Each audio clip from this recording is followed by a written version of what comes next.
Николай Гумилев. Костер. Детство. Я ребенком любил большие, медом пахнущие луга, перелески, травы сухие и меж трав бычачьи рога. Каждый пыльный куст придорожный мне кричал: я шучу с тобой, обойди меня осторожно, и узнаешь, кто я такой. Только дикий ветер осенний, прошумев, прекращал игру.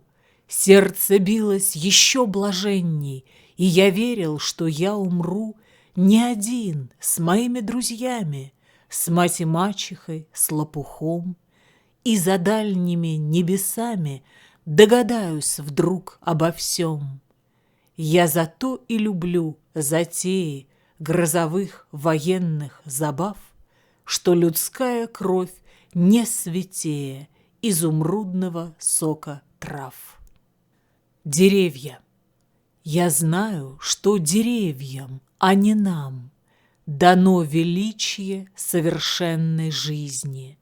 На ласковой земле, сестре звездам, мы на чужбине, а они в отчизне. Есть Моисей посреди дубов, Марии между пальм. Их души верно друг другу посылают тихий зов с водой, струящейся во тьме безмерной. О, если бы мне найти страну, в которой мог не плакать и не петь я, безмолвно подымаясь в вышину неисчислимые тысячелетия. Ледоход. Уж одевались острова весенней зеленью прозрачной, но нет, изменчива Нева, ей так легко стать снова мрачной. Взойди на мост, склони свой взгляд, там льдины прыгают по льдинам, зеленые, как медный яд, с ужасным шелестом змеиным. Географу в час трудных снов такие тяготят сознанье неведомых материков, мучительные очертания. Река больна, река в бреду.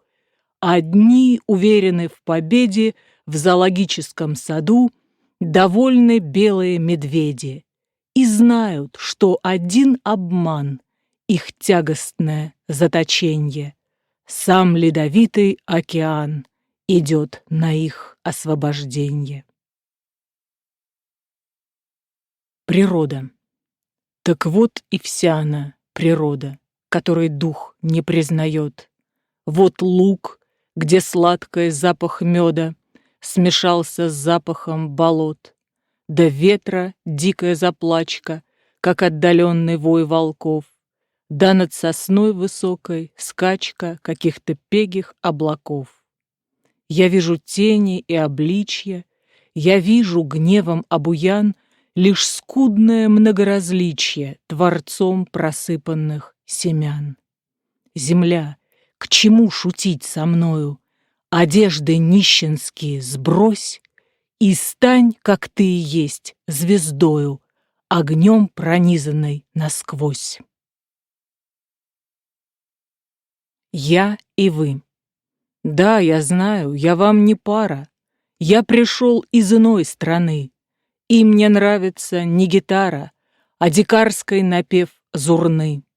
Не по залам и по салонам, темным платьям и пиджакам я читаю стихи драконам, водопадам и облакам. Я люблю, как араб в пустыне припадает к воде и пьет, а не рыцарем на картине, что на звезды смотрит и ждет. И умру я не на постели, при нотариусе и враче, а в какой-нибудь дикой щели, утонувшей в густом плюще, чтоб войти не во всем открытый протестантской прибранный рай, а туда, где разбойник, мытарь и блудница крикнут «Вставай!». Змей. Ах, иначе в былые года колдовала земля с небесами. Диво дивные зрелись тогда, чудо чудные деялись сами. Позабыв золотую орду, пестрый грохот равнины китайской, змей крылатый в пустынном саду часто прятался полночью майской. Только девушки видеть луну выходили походкою статной. Он подхватывал быстро одну и взмывал, и стремился обратно. Как сверкал, как слепил и горел медный панцирь под хищной луною, как серебряным звоном летел мерный клёкот над Русью лесною. Я красавиц таких, лебедей, с белизною такою молочной, не встречал никогда и нигде, ни в заморской стране, ни в восточной. Но еще ни одна не была во дворце моем пышном в Лагоре. Умирают в пути, и тела я бросаю в Каспийское море. Спать на дне средь чудовищ морских, почему им безумным дороже, чем в могучих объятиях моих на торжественном княжеском ложе? И порой мне завидна судьба парня с белой пастушеской дудкой на лугу, где девичья гурьба так довольна его прибауткой. Эти крики заслышав, Вольга выходил и поглядывал хмуро, надевал тетиву на рога беловежского старого тура. Рабочий. Он стоит пред раскаленным горном, невысокий старый человек. Взгляд спокойный кажется покорным от миганья красноватых век. Все товарищи его заснули, только он один еще не спит. Все он занят отливаньем пули, что меня с землею разлучит. Кончил, и глаза повеселели. Возвращается, блестит луна. Дома ждет его в большой постели сонная и теплая жена. Пуля им отлитая просвищет над седою вспененной двиной. Пуля им отлитая отыщет грудь мою. Она пришла за мной. Упаду, смертельно затоскую, прошлое увижу наяву. Кровь ключом захлещет на сухую, пыльную и мятую траву. И Господь воздаст мне полной мерой за недолгой мой и горький век. Это сделал в блузе светло-серой невысокий старый человек. Швеция. Страна живительной прохлады, лесов и гор гудящих, где всклокоченные водопады ревут, как будто быть беде. Для нас священная навеки страна, ты помнишь ли, скажи, тот день, как из варягов в греки пошли суровые мужи? Ответь, ужели так и надо, чтоб был свидетель злых обид у золотых ворот Царьграда забыт Олегов медный щит? Чтобы в томительные бреды опять поникла, как вчера, для славы, силы и победы тобой подъятая сестра? И неужель твой ветер свежий вообще нам в уши сладко выл? К Руси славянской, печенежьей, вообще твой Рюрик приходил? Стокгольм. Зачем он мне снился, сметенный, нестройный, рожденный с глуби не наших времен, тот сон о Стокгольме, такой беспокойный, такой уж почти и нерадостный сон? Быть может, был праздник, не знаю, наверно, но только все колокол, колокол звал, как мощный орган, потрясенный безмерно, весь город молился, гудел, грохотал. Стоял на горе я, как будто народу о чем-то хотел проповедовать я, и видел прозрачную тихую воду, окрестные рощи, леса и поля. «О Боже!» — вскричал я в тревоге. «Что, если страна эта истинно родина мне? Не здесь ли любил я и умер, не здесь ли, в зеленой солнечной этой стране, и понял, что я заблудился навеки в слепых переходах пространств и времен, а где-то струятся родимые реки, которым мне путь навсегда запрещен. Творчеством.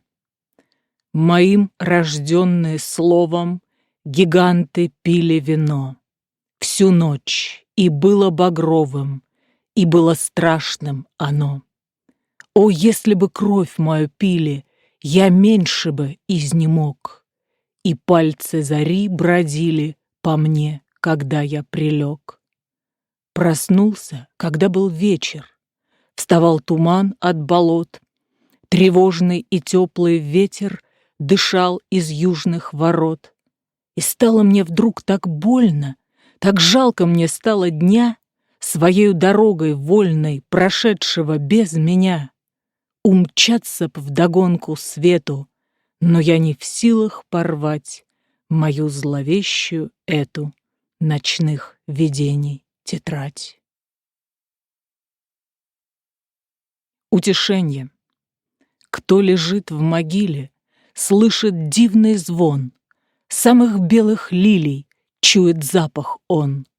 Кто лежит в могиле, видит вечный свет серафимских крылей, переливный снег.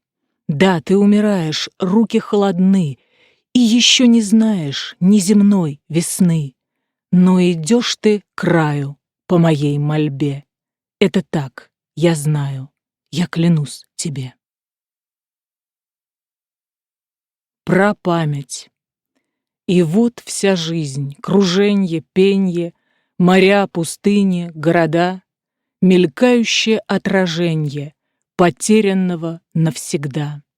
Бушует пламя, трубят трубы, и кони рыжие летят, потом волнующие губы о счастье, кажется, твердят. И вот опять восторг и горе, опять как прежде, как всегда. Седой угривой машет море, встают пустыни, города. Когда же, наконец, восставши от сна, я буду снова я, простой индиец, задремавший в священный вечер у ручья. Канцона первая. В скольких земных океанах я плыл, древних, веселых и пенных, сколько в степях караваны водил, дней и ночей несравненных. Как мы смеялись в былые года с вольною музой моею. Рифмы, как птицы, слетались тогда, сколько и вспомнить не смею. Только любовь мне осталась, струной ангельской арфы взывая, душу пронзая, как тонкой иглой, синими светами рая. Ты мне осталась одна, наяву, видевший солнце ночное. Лишь для тебя на земле я живу, делаю дело земное. Да, ты в моей беспокойной судьбе Иерусалим пилигримов. Надо бы мне говорить о тебе на языке серафимов. Канцона вторая. Храм твой, Господи, в небесах, но земля тоже твой приют. Расцветают липы в лесах, и на липах цветы поют. Точно благовест твой, весна, по веселым идет полям, а весною на крыльях сна прилетают ангелы к нам. Если, Господи, это так, если праведно я пою, дай мне, Господи, дай мне знак, что я волю понял Твою. Перед той, что сейчас грустна, появись, как незримый свет, и на все, что спросит она, ослепительный дай ответ. Канцона третья. Как тихо стало в природе, вся зренье она, вся слух, к последней страшной свободе склонился уже наш дух. Земля забудет обиды всех воинов, всех купцов, и будут, как встарь, друиды с зеленых учить холмов. И будут, как встарь, поэты сердца вести к высоте, как ангел водит кометы к неведомой им мете. Самофракийская победа. В час моего ночного бреда ты возникаешь пред глазами, самофракийская победа с простертыми вперед руками. Спугнув безмолвие ночное, рождает головокруженье, твое крылатое, слепое, неудержимое стремленье. В твоем безумно светлом взгляде смеется что-то пламенея, и наши тени мчатся сзади, поспеть за нами не умея. Роза. Цветов и песен благодатный хмель нам запрещен, как ветхие мечтанья. Лишь девственные наименования поэтам разрешаются отсель. Но роза, принесенная в отель, забытая нарочно в час прощанья, на томике старинного издания канцон, которые слагал Рюдель. Ее ведь смею я почтить сонетом. Мне книга скажет, что любовь одна в 13 столетии, как в этом, печальней смерти и пьяней вина. И бархатные лепестки целуя, быть может, преступления не свершуя. Сон. Застонал я от сна дурного и проснулся, тяжко скорбя. Снилось мне, ты любишь другого, и что он обидел тебя. Я бежал от моей постели, как убийца от плахи своей, и смотрел, как тускло блестели фонари глазами зверей. Ах, наверно, таким бездомным не блуждал ни один человек в эту ночь по улицам темным, как по руслам высохших рек. Вот стою перед дверью твоею, не дано мне иного пути, хоть и знаю, что не посмею никогда в эту дверь войти. Эзбекия. Как странно, ровно 10 лет прошло с тех пор, как я увидел Эзбекие, большой каирский сад луною полной, торжественно в тот вечер освещенный. Я женщиною был тогда измучен, и ни соленый свежий ветер моря, ни грохот экзотических базаров ничто меня утешить не могло. О смерти я тогда молился Богу, и сам ее приблизить был готов. Но этот сад, он был во всем подобен священным рощам молодого мира. Там пальмы тонкие взносили ветви, как девушки, к которым Бог не сходит. На холмах, словно вещие друиды, толпились величавые платаны. И водопад белел во мраке точно встающий на дыбы единорог. Ночные бабочки перелетали среди цветов, поднявшихся высоко, или между звезд, так низко были звезды, похожие на спелый барбарис. И помню, я воскликнул: выше горя и глубже смерти жизнь, прими, Господь, обет мой вольный. Что бы ни случилось, какие бы печали, унижения не выпали на долю мне, не раньше задумаюсь о легкой смерти я, чем вновь войду такой же лунной ночью под пальмы и платаны Эзбекии. Как странно, ровно 10 лет прошло, и не могу не думать я о пальмах и о платанах, и о водопаде во мгле белевшем, как единорог.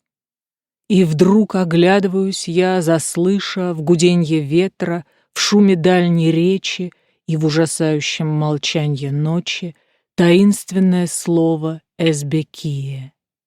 Да, только 10 лет, но, хмурый странник, я снова должен ехать, должен видеть моря и тучи и чужие лица, все, что меня уже не обольщает, войти в тот сад и повторить обет, или сказать, что я его исполнил и что теперь свободен.